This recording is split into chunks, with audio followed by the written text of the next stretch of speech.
think what's narratively fascinating about The Last of Us is it's a new kind of apocalypse and the story of our compulsion to dominate.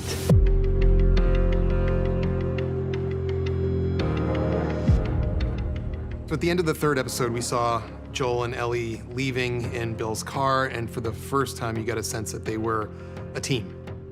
And that theme carries through into the fourth episode.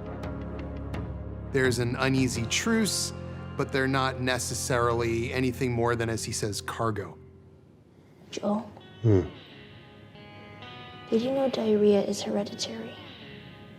What? Yeah. It runs in your genes.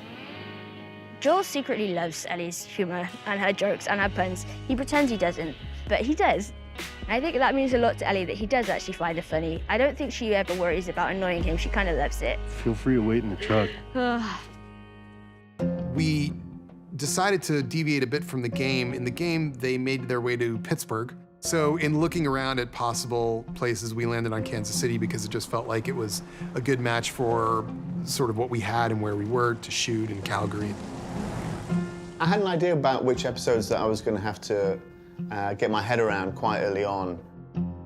There was a breakdown of various action sequences in episode 4, and thank God I had such an extraordinary team to help me. Please help! Put your seatbelt on. Are we gonna help him? No. It's quite a fun day. It's just crashing cars. It's just, you know, that's why we got into this business. Ellie witnessed Joel being violent at the end of the first episode. And this is a moment where, when they're under attack, Ellie has to trust Joel. You see that hole? When I say go, you crawl to that wall and you squeeze through and you don't come out until I say. He is this protector, he is this violent man, he's gonna take care of her. But what she encounters very quickly is how ugly that violence is.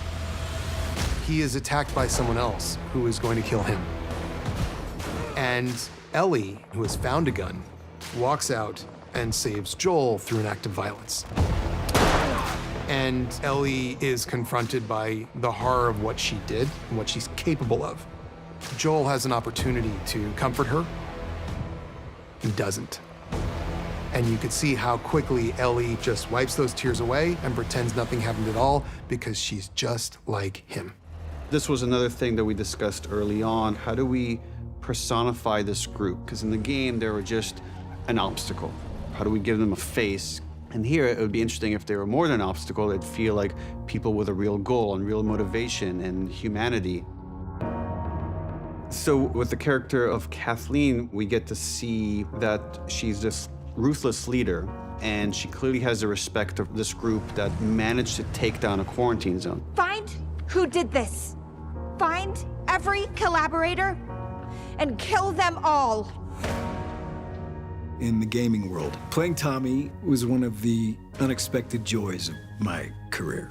So to be a part of that world again and see it come to life three-dimensionally is really exciting. Perry and Kathleen, they're new characters. Kathleen is the leader of the resistance, and because of Perry's past in the military, he is willing to follow her lead. Kathleen is a tough woman. She's a very principled woman, but she definitely has a dark side.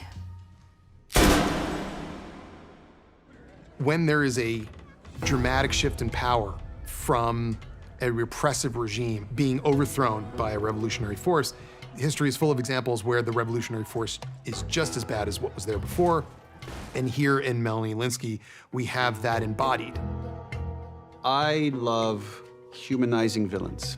And so much of The Last of Us is about people that have to make choices. Joel! And whether they're heroes or villains really depends on your perspective.